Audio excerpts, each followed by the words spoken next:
लेकिन सरकार ने नहीं सुनी सर।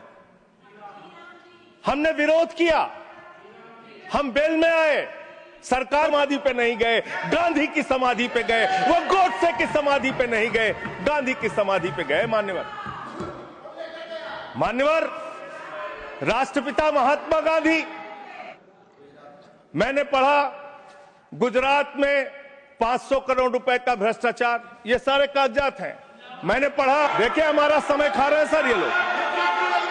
मान्यवर एक लाइन मुझे याद आती है, लाइन याद आती है इस बिल को पढ़ने के बाद होगा। आप इस योजना में कह रहे हैं कि आप एरिया तय करेंगे, एरिया आप निर्धारित करेंगे कहां पे ये आपकी स्कीम लागू होगी या नहीं लागू होगी, इसको आप तय करेंगे। ये कितने 125 दिन की आप बात कर, हक की लड़ाई लड़ रहे थे। उस सोनम वांगचुक को, जो एक पढ़े लिखे प्रतिष्ठित व्यक्ति हैं, उनको आपने पकड़कर जेल में डालने का काम किया। आप पूरे देश में जबरदस्त सर आगे बोलिए, गोलियां चला के बुलडोज करके उनकी जमीनें औने पौने दामों में ली जा रही है। मान्यवर औने पौने दामों में उनकी जमीनें ली जा रही हैं। नेक्स्ट स्पीकर इज श्रीमान संजय सिंह।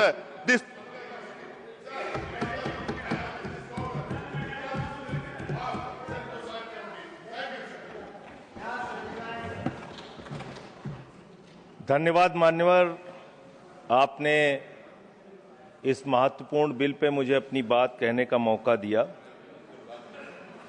मान्यवर, मुझे आज वो दृश्य याद आ रहा है जब भारत की सरकार किसानों के खिलाफ 3 काला कानून लेकर आई थी, और उस समय हमने रोका था मान्यवर, निवेदन किया था, विनती की थी, हाथ जोड़ा था कि किसानों के साथ विश्वासघात मत कीजिए। लेकिन सरकार ने नहीं सुनी सर। हमने विरोध किया, हम बेल में आए, सरकार को चिताया, हमें सस्पेंड करके बाहर कर दिया गया सर। 7 दिन तक इसी संसद के परिसर में हम लोग निलंबित करके रखे गए। सरकार ने हमारी बात नहीं सुनी। 1.5 साल तक किसानों ने सड़क पे धरना दिया और 750 किसानों ने अपनी शहादत दी। संजय जी, उसके बाद बिल पर बोलिए। उसी पे बोल रहे हैं सर, इसी पे बोल रहे हैं, इसी पे बोल रहे हैं। इस देश का किसान, बोलिए, इस देश का मजदूर, इस देश का अन्नदाता। सर आपका चेहरा आ रहा है, मेरा भाषण मेरा चल रहा है, चेहरा आपका आ रहा है। आपका इस देश का किसान आपका आ रहा है, आपका आता है। इस देश का मजदूर, इस देश के करोड़ों लोग सड़कों पर उतरे, उनको खालिस्तानी कहा गया, पाकिस्तानी कहा गया, गोलियां चलाई गई, लाठियां चलाई गई, बड़े बड़े कील गाड़ दिए गए सड़कों पे। और 1.5 साल के बाद प्रधानमंत्री जी एक दिन प्रकट होते हैं, कहते हैं मेरी तपस्या में कमी हो गई, हम कानून वापस ले रहे हैं।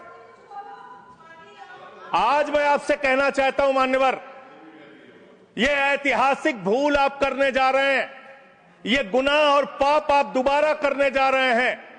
और इस काले कानून को पास करने के बाद इस देश का मजदूर सड़कों पे उतरेगा, इस देश का किसान सड़कों पे उतरेगा, इस देश का आम आदमी सड़कों पे उतरेगा, जिसके पेट और पीठ दोनों पे आप छुरा मारने का काम कर रहे हैं। ये मैं कहना चाहता हूं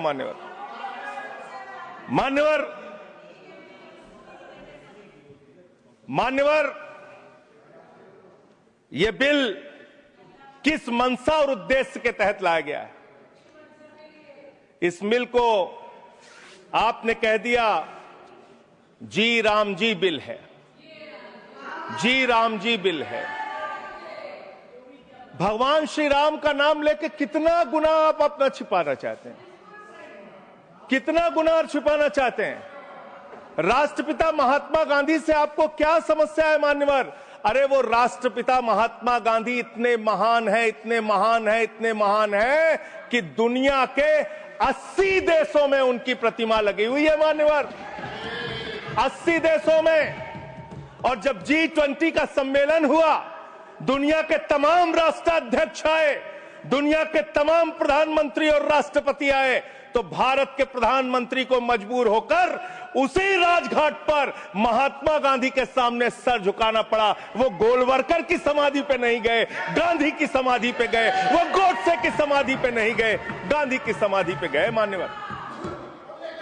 मान्यवर, राष्ट्रपिता महात्मा गांधी जो राम राज्य की कल्पना करते थे, राष्ट्रपिता महात्मा गांधी जो रघुपति राघव राजा राम का पाठ करते थे, राष्ट्रपिता महात्मा गांधी जो भगवान श्री राम के सच्चे भक्त थे।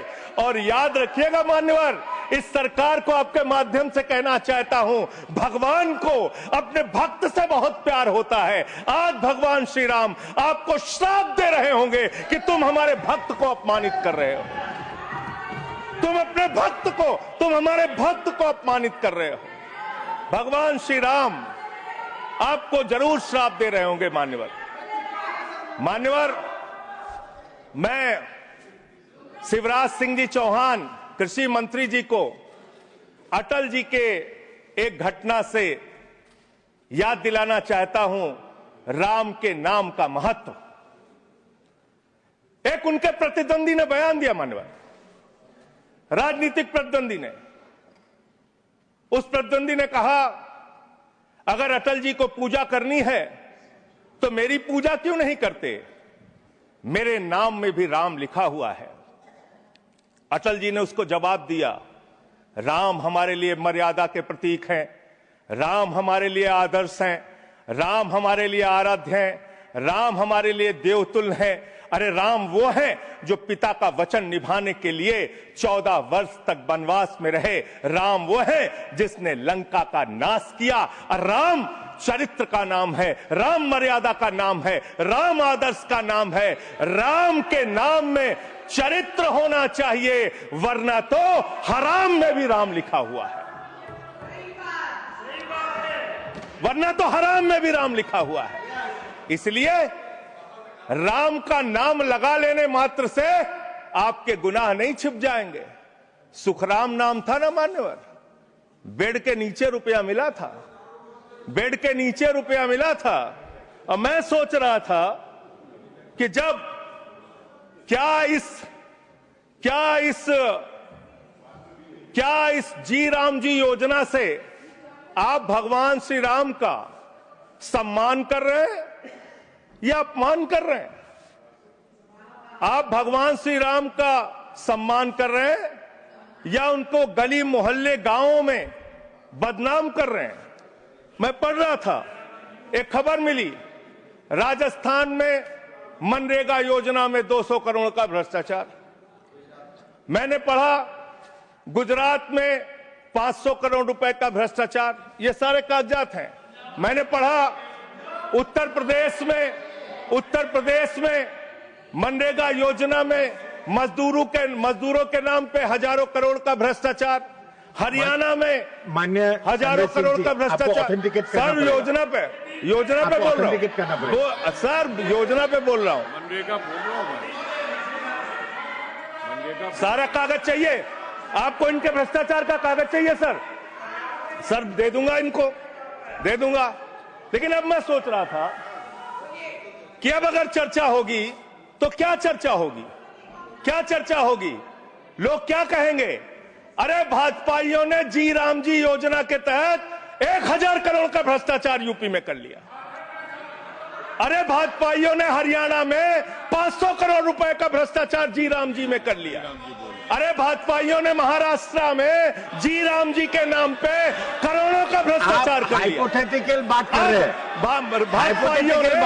भाजपाइयों ने गुजरात में तो क्या बोलूं सर, क्या आपत्ति है इनको सर? क्या बोलूं, जी राम जी ना बोलूं सर?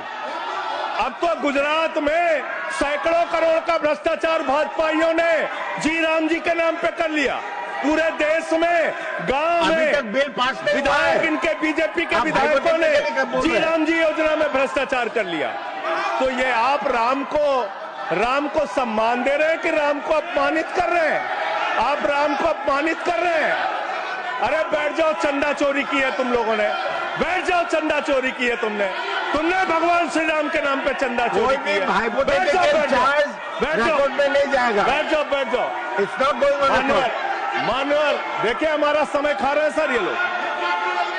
मान्यवर, एक लाइन मुझे याद आती है, मैं लाइन याद आती है इस बिल को पढ़ने के बाद। मेहनत तो करता हूं, मेहनत तो करता हूं, फिर भी घर खाली है बाबूजी। मेहनत तो करता हूं, फिर भी घर खाली है बाबूजी। मिट्टी के कुछ दीपक ले लो, दिवाली है बाबूजी। मिट्टी के कुछ दीपक ले लो, दिवाली है बाबूजी। गरीब का रोल Point of order 110, 110, एक मिनट, पॉइंट 110. ऑफ ऑर्डर सुन लेते हैं। नहीं, it is the right of the member. Yes, it is the right. You are bringing everybody who is coming on the bail and he's asking all the things. No.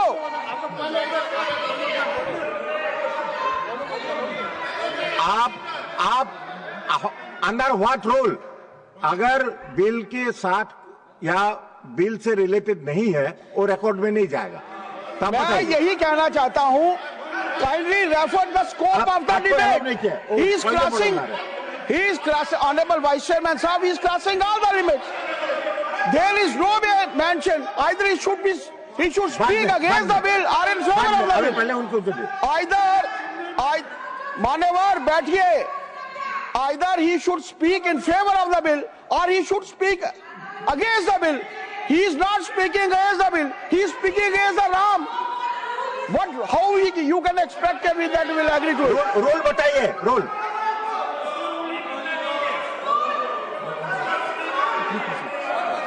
ठीक है संजय जी, कर देते हैं बोलने। Sir LOP wants to speak. जब आपने उनको allow किया एलओपी को करिए। आपका समय कम है, उनको अलाउ आपका समय से जाएगा। है आपका समय जो से सर गिना उनका जाएगा। हमारे में से आपका समय पॉज से गिना कीजिए जाएगा। सर, पॉज कीजिए। You asked me to stand. अभी नहीं, पॉइंट ऑफ ऑर्डर मैंने सुन लिया है। देखिए, मैंने सुन लिया है। नो हाँ, वो देखिए, जो हाइपोथेटिकल बात है वो रिकॉर्ड में नहीं जाएगा। मैंने ऑलरेडी रूलिंग दे चुका है। बताइए, डिप्टी चेयरमैन साहब, आप बड़े सीनियर लीडर हैं और आप ये सब प्रोसीजर तो आपको मालूम है, फिर बताने की जरूरत नहीं है। लेकिन मैं आपसे विनती करता हूं कि जब वो खामोशी से बात कर रहे हैं और क्या मार रहे हैं क्या? देखिए, वो खामोशी से बात कर रहे हैं, सुनिए। आपको अगर जचता नहीं, अगर आपको ये पसंद नहीं है तो आप उसका उत्तर बाद में दीजिए। पहले सुनिए उनका जो कहना चाहते हैं। हाँ, बोले। और उदाहरण के तौर पर अब उनको बोलने दीजिए। सारी चीजें वो उदाहरण के तौर पर बोल रहे हैं और कागज सामने रख के बोल रहे हैं। इसीलिए आप उनको परमिट देना, माननीय और संजय उनको सिंह, कहना बोलिए। जरा खामोश बैठ। धन्यवाद। मान्यवर, मैं भाजपाइयों के लिए, भाजपाई मित्रों के लिए एक गाना गाना चाहता हूं कि देखो ऐ दीवानों ऐसा काम ना करो, राम का नाम बदनाम ना करो, राम का नाम बदनाम ना करो। इस जी राम जी योजना के नाम पे पूरे देश में आप लोगों का जो भ्रष्टाचार है, हम नहीं चाहते कि वो हमारे आराध्य भगवान श्री राम के साथ जुड़े। आप वो भ्रष्टाचार, वो चोरी, वो सारे कुछ लूटखोरी वो जोड़ना चाहते, कमीशनखोरी राम जी के नाम से, राम जी के नाम से जोड़ना चाहते हैं। लेकिन मैं क्या करूं मान्यवर, मैं तो कह रहा हूं, आप फिर आ गए मान्यवर, हम लोगों को। हाँ तो मान्यवर हम तो कह रहे हैं, देखो ए दीवानों ऐसा काम ना करो, राम का नाम बदनाम ना करो। लेकिन हमारे भाजपाई मित्र कह रहे हैं राम राम जपना पराया माल अपना, राम राम जपना पराया माल अपना। इनका ध्यान लूटखोरी और भ्रष्टाचार में लगा हुआ है। इस कानून में क्या लिखा हुआ मान्यवर? इस कानून में लिखा हुआ है, इस कानून में लिखा हुआ है मान्यवर, इसमें लिखा हुआ है कि 40% हिस्सा राज्य सरकारें देंगी, 60% हिस्सा केंद्र सरकार देगी। पहले 90% हिस्सा केंद्र सरकार देती थी, 10% हिस्सा राज्य सरकारें देती थी। आज तो ज्यादातर राज्य सरकारें आपकी नीतियों की बदौलत, आप जीएसटी का पैसा खाते हैं, राज्यों के टैक्स का पैसा खाते हैं। आपने राज्यों को खोखला कर दिया, आपने राज्यों को कर्ज में डुबा दिया। अब आप कह रहे हैं राज्य सरकारें इसमें पैसा लगाएंगी, यानी आप इस योजना को मारना चाहते हैं, आप इस देश के मजदूरों का हक मारना चाहते हैं, इस योजना को पूरी तरीके से खत्म और समाप्त करना चाहते हैं। इस मंशा से आप इस योजना को लेके आए हैं, क्योंकि राज्यों के ऊपर आज जो कर्जा है वो मैं पढ़ के आपके सामने सुनाना चाहता हूं। तमिलनाडु 8,34,000 करोड़ रुपए, उत्तर प्रदेश 7,69,000 करोड़ रुपए, महाराष्ट्र 7,22,000 करोड़ रुपए, पश्चिम बंगाल 6,58,000 करोड़ रुपए, कर्नाटक 5,57,000 करोड़ रुपए, राजस्थान 5,62,000 करोड़ रुपए, आंध्र प्रदेश 4,85,000 करोड़ रुपए, गुजरात 4,67,000 करोड़ रुपए, केरल 4,29,000 करोड़ रुपए, मध्य प्रदेश 4,18,000 करोड़ रुपए, तेलंगाना 3,89,000 करोड़ रुपए, बिहार 3,19,000 करोड़ रुपए। ये कर्जे में डूबे हुए राज्यों से, ये कर्जे में डूबे हुए राज्यों से आप ये कह रहे हैं कि 40% पैसा लगाओ, यानी कि सर आप ये हम बोल रहे हैं, कौन बोल रहा है सर? ये क्या हो रहा है? मैं आपसे पूछना चाहता हूं, राज्य जो कर्जे में डूबे हुए हैं, जो आप बोल रहे हैं वही रिकॉर्ड में जा रहा है। मान्यवर, मैं ये कहना चाहता हूं कि जो राज्य पहले से ही लाखों लाख करोड़ रुपए के कर्जे में डूबे हुए हैं, आप उनसे कह रहे हैं 40% पैसा आपको लगाना होगा। आप इस योजना में कह रहे हैं कि आप एरिया तय करेंगे, एरिया आप निर्धारित करेंगे कहां पे ये आपकी स्कीम लागू होगी या नहीं लागू होगी, इसको आप तय करेंगे। ये कितने 125 दिन की आप बात कर रहे हैं मान्यवर? आंकड़ा उठाकर देख लीजिए, मंत्री जी यहां पर मौजूद हैं। 100 दिन के रोजगार की गारंटी है मनरेगा योजना में, लेकिन औसतन पूरे हिंदुस्तान में 50 दिन से ज्यादा रोजगार आपने नहीं दिया। आपने मजदूरों के साथ धोखा करने का काम किया। और आंकड़े ये बताते हैं कि आपका जो बजट का निर्धारण होता है 12 करोड़ लोगों के लिए 267 रुपए के हिसाब से अगर आप मजदूरी निर्धारित करते हैं तो करीब करीब 3,13,000 करोड़ रुपए बनती है। आप उसके लिए 86,000 करोड़ रुपए का बजट रख रहे हैं, यानी कि मंशा आपकी शुरू से स्वयं यही है कि आप इस योजना के तहत लोगों को काम नहीं देना चाहते हैं, मजदूरी नहीं देना चाहते हैं। लेकिन मजदूरों के हक में मजदूरों की आवाज उठाने वाले लोग देश भर में संगठित हो रहे हैं। ये आप दूसरा अपराध करने जा रहे हैं। मैं आपको कहना चाहता हूं, आपके माध्यम से इस सरकार को चेतावनी देना चाहता हूं।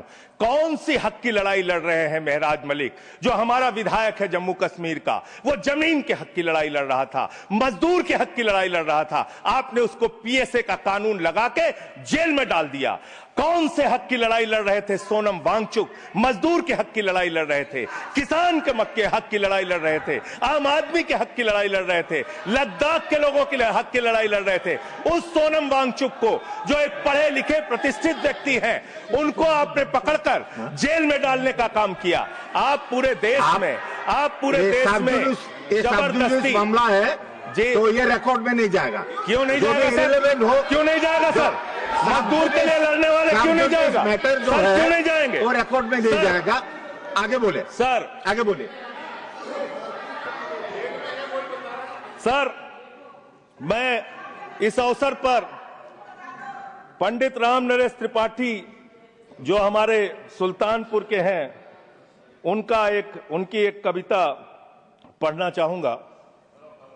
ना मंदिर में, ना मस्जिद में, ना गिरजे के आसपास में, ना पर्वत पर, ना नदियों में, ना घर बैठे, ना प्रयास में, ना कुंजों में, ना उपवन में, शांति भवन या सुख निवास में, ना गाने में, ना बाने में, ना आशा में, ना ही हास में, ना छंदों में, ना प्रबंध में, ना अलंकार, ना अनुप्रास में, खोज ले कोई राम मिलेगा दीन जनों की भूख प्यास में। खोज ले कोई राम मिलेगा दीन जनों की भूख प्यास में। आप दीन जनों को भूखा रख के, उनकी मजदूरी छीन के, उनके हाथ का काम छीन के, उनका रोजगार छीन के, आप चाहते हैं उनके पेट पे लात मार के, आप चाहते हैं कि आप सिर्फ इस योजना का नाम बदल देंगे, इस योजना का नाम बदल देंगे तो पूरे देश में आपका महिमा मंडन हो जाएगा। अब आपका ये नकली काम इस देश के अंदर चलने वाला नहीं है। पूरा देश आपकी सच्चाई जान चुका है। मान्यवर, पिछले दिनों मैंने पदयात्रा शुरू की थी अयोध्या से लेकर सरयू से संगम तक। अयोध्या में किसान आए हमारे पास, बहुत सारे किसानों ने आकर कहा किस तरीके से अयोध्या के अंदर किसानों की जमीनों का कब्जा किया जा रहा है प्रशासन के द्वारा, भारतीय जनता पार्टी की सरकार के द्वारा। वहां पर किसानों के ऊपर लाठियां चला के, गोलियां चला के, बुलडोज करके उनकी जमीनें औने पौने दामों में ली जा रही है। मान्यवर, औने पौने दामों में उनकी जमीनें ली जा रही हैं। और वो जमीनें मान्यवर वो जमीनें जो ली जा रही हैं किसानों से, वो जमीनें बड़े बड़े बिल्डर को बेची जा रही हैं, बड़े बड़े बिल्डर को बेची जा रही हैं। किसानों से 5 लाख रुपए बिस्वा जमीन ली गई अयोध्या में। अरे सुनो ध्यान से, किसानों से 5 लाख रुपए बिस्वा अयोध्या में जमीन ली गई और लोढ़ा ब्रदर्स ने उसी जमीन को प्लाटिंग करके 1 करोड़ 80 लाख रुपए में बेचा। आप धंधा कर रहे हैं, प्रभु श्री राम के नाम पे आप धंधा कर रहे हैं, अयोध्या के लोगों को लूटने का काम कर रहे हैं, अयोध्या के किसानों को लूटने का काम कर रहे हैं। इसीलिए अयोध्या के लोगों ने आपको हराया, इसीलिए अयोध्या के लोगों ने आपको हराया। और यही आपका चरित्र रहेगा तो पूरे देश में जनता आपको जवाब देगी, जनता आपको हराने का काम करेगी। ये मजदूरों का हक मारने का काम जो आप कर रहे हैं, इसको बंद कीजिए। मानवर, मैं अंतिम बात कहना चाहता हूं, मानवर बोले, जब ये मनरेगा योजना लाई गई तो इस बिल को अस्थायी समिति में भेजा गया था। आज जब आप नई योजना लेकर आ रहे हैं, इसको अस्थायी समिति में आपने क्यों नहीं भेजा? क्या आप छिपाना चाहते हैं? क्या आपकी मंशा है? ये आप बताइए। और अंत में इन्हीं लाइनों के साथ कि हम मेहनत कश इस दुनिया से जब अपना हिस्सा मांगेंगे, एक बाग नहीं, एक खेत नहीं, हम सारी दुनिया मांगेंगे, इस देश का मजदूर आपके खिलाफ खड़ा होगा, अपनी आवाज को बुलंद करेगा। इंकलाब जिंदाबाद, वंदे मातरम, जय श्री राम, जय श्री राम, जय श्री राम। कोई श्री राम का नाम नहीं लिया। श्रीमान एस निरंजन रेड्डी।